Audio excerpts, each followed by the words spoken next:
Hello, boys and girls. It's Miss Grider. I am back again for chapter 4. But before I start, I wanted to show you this guy who all he wants to do is lay by the fire and listen to me read. So I hope you guys are keeping warm and will enjoy chapter 4 of the Freedom Train North. Before we start, I wanted you to take a look again at our map.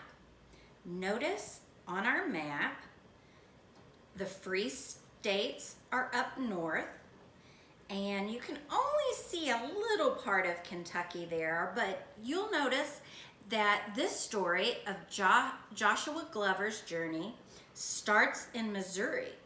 And Missouri was also a slave state. And you can see how he traveled from Missouri to Rochester, to Racine, Milwaukee, and then through Lake Michigan. This chapter is called Jailbreak. In 1854, an anti-slavery storm rolled across Wisconsin. Newsboys on street corners hawked Sherman Booth's abolitionist paper, the Wisconsin Freeman. Hawked means offered goods for sale by shouting in the street.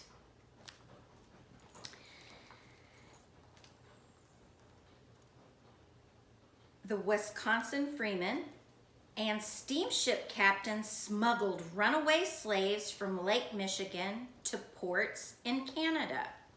Then, one spring night, slave catchers crept over the state line, and the people of Milwaukee and Racine had to take a stand for freedom. In Missouri, around 1851, a man named Joshua Glover had decided to steal himself from his master, Benamy Garland.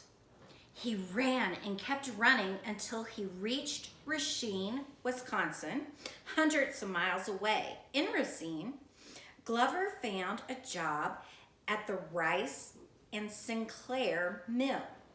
He worked hard, saving money for land and a house. As he settled along the Root River, Joshua Glover did more than buy himself a home. He was building a whole new life. In 1854, nearly 3 years later, Glover was settled and happy. One Saturday evening, he was laughing and playing cards with his 3 friends when suddenly someone pounded on the door. "Open in the name of the law!" It was U.S. Marshal Charles Cotton with a warrant for Joshua Glover's arrest. I want you all to take a picture, or take a look at this picture of Joshua Glover. Nice beard and whiskers, huh? Glover jumped up. An arrest warrant would only mean one thing: slave catchers. What could he do? Even in free Wisconsin, the law was not on his side. He had seen other runaways put in chains and taken back to slavery. Glover had one small hope.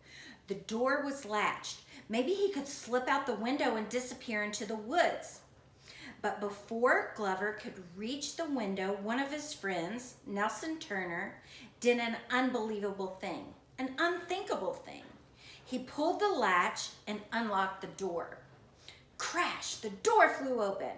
In seconds, the cabin was filled with yelling and fighting. U.S. Marshal Cotton and his men pushed their way inside, followed by bounty hunting slave catchers and a police officer from St. Louis. At last, Joshua Glover the last thing Joshua Glover ever wanted to see again, it was his master, Benamy Garland. Glover raised his fist to fight, But what could he do against swinging clubs and iron handcuffs? The men kicked and beat Glover. They threw him, bleeding and half conscious, into the back of their wagons. The driver shouted to the horses and flipped the whip. Later, people spread the story that Nelson Turner received $100 to betray his friend, Joshua Glover. U.S. Marshal Cotton and his men knew that abolitionists in Racine would not stand by and watch a free citizen dragged back into slavery. They decided to drive Joshua Glover secretly to Milwaukee. Their plan was to hold him in jail, find a pro-slavery judge to sign the legal papers, and whisk him back to Missouri. Speed and darkness were on their side. No one and nothing seemed to be on Joshua Glover's side. Take a look at this picture of Main Street in Racine. This is a photograph of the city that Joshua Glover lived in before the marshals and police and the slave owner reached him. But Marshal Cotton and the slave catchers made one mistake. They forgot the people in Milwaukee who loved freedom. The Fugitive Slave Law of 1850 made it a crime to help a runaway slave. The slave catchers did not believe anyone would break the law for one black man. By the next morning, news of Joshua Glover flashed through Milwaukee. People were outraged. A fugitive slave jailed in their city? Sherman Booth, the editor of the abolitionist paper, jumped on a horse and tore up and down the streets of Milwaukee like Paul Revere. He shouted for people to assemble at the jail.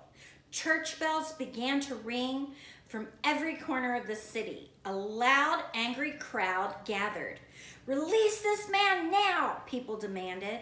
Speeches rang out and pistols fired in the air. Wisconsin was a free state, and these people weren't willing to let anything change that, not even the fugitive slave law. With every hour, the crowd grew larger and louder and angrier. Down in Racine, news of Joshua Glover's arrest spread like a prairie fire, hot and quick. If Racine's abolitionists had anything to say about it, Joshua Glover would not go back to slavery without a fight. 100 men rushed on board the steamship Pacific headed for Milwaukee. There was not a minute to waste. If they didn't reach Milwaukee in time, they feared Joshua Glover would already be taken away. Men whipped off their jackets and grabbed their shovels. In the breath-stealing heat below deck, they fed coal into the ship's boilers. Every minute counted. They had to reach Milwaukee in time. When the Pacific pulled to Milwaukee's shore, the Racine men stampeded down the docks to the Milwaukee jail. There, to their amazement, they found more than 1,000 people shouting for the release of Joshua Glover.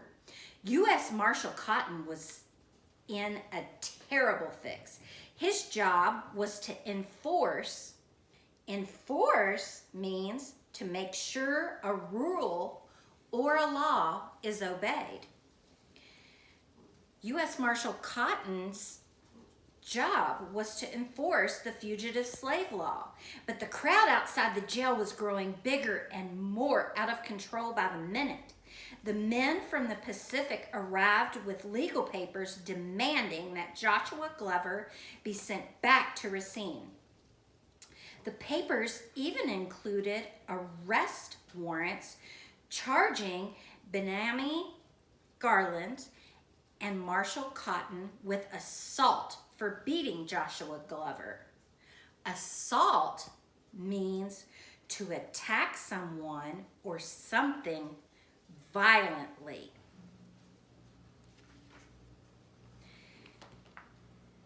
slave, let's see, he was a slave in Benami Garland's property. Joshua Glover was legally no different from a runaway dog. Legally means according to the law.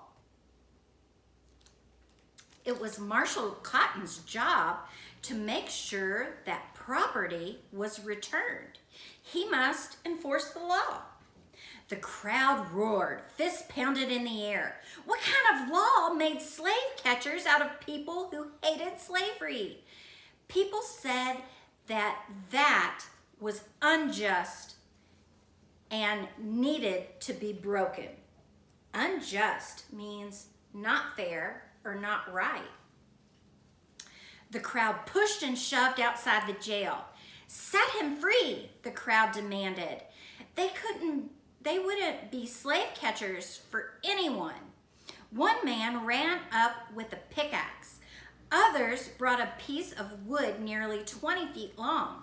The crowd had talked and listened long enough. The fugitive slave law was not the only thing about to be broken. The heavy piece of wood became a battering ram. Boom! Again and again, the men slammed it against the jail door. Crack! The pickaxe struck. The door splintered. Then it was pulled into pieces. Abolitionists pushed towards the jail. Everyone had one goal: to free Joshua Glover. Marshall Cotton's men tried to push them back. The street was a battlefield. All around, people shouted and pushed. The marshal's men threatened to shoot. Would someone die before Joshua Glover could be freed? The crowd pressed closer. Like a tidal wave, people surrounded Joshua Glover. Strong arms pushed Marshall Cotton and his men away. The crowd poured onto Wisconsin Street, down East Water Street, and rumbled to a stop at Walker's Point Bridge. There, Glover was tossed into the back of John Messenger's wagon.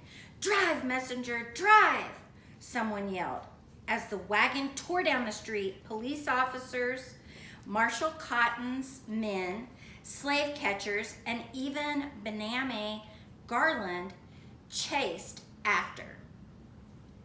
Folks said later that it looked like the entire U.S. government running down the middle of the road.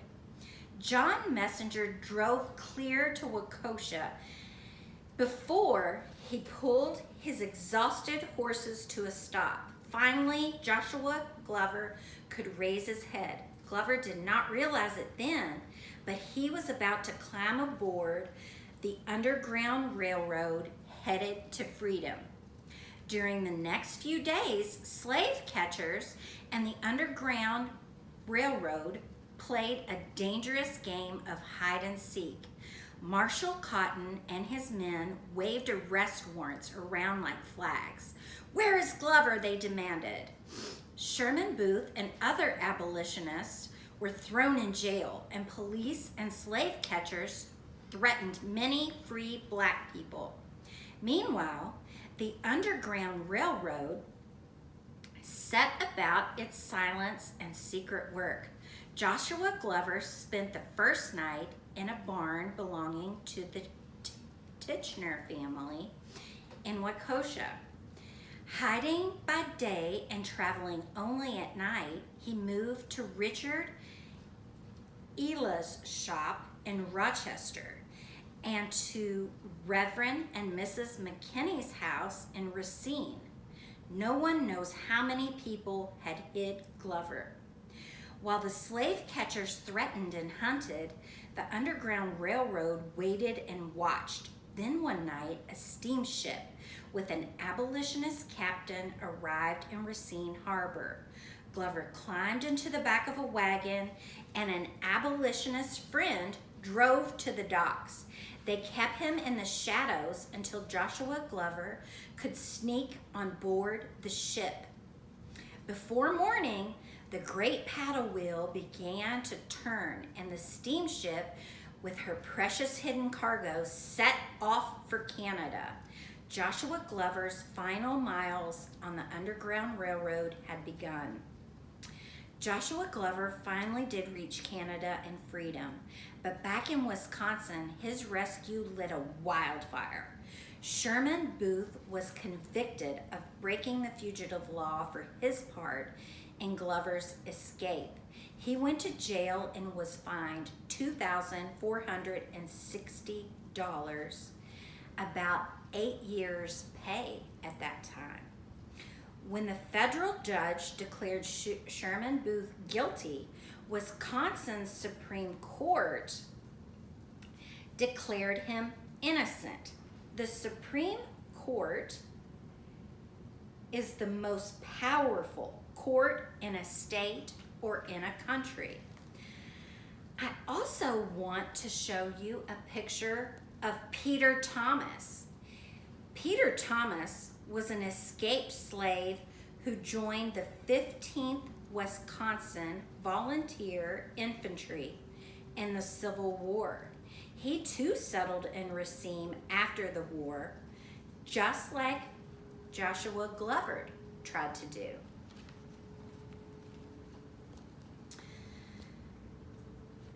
The Wisconsin judges rejected the fugitive slave law because it denied people a fair trial. The federal court said Wisconsin must accept and enforce the fugitive slave law. Again, Wisconsin's judges refused. The whole country watched in amazement as the new state of Wisconsin defied the federal government. Defy means refusing to obey. Finally, in 1861, President Buchanan pardoned Sherman Booth. Pardoned means to forgive or excuse someone from their punishment. I want to finally show you this picture of Oramus Cole. Mr. Cole was an anti-slavery judge in Wisconsin's Supreme Court. He helped declare Sherman Booth innocent when he rejected the fugitive slave law. That's all for now, boys and girls.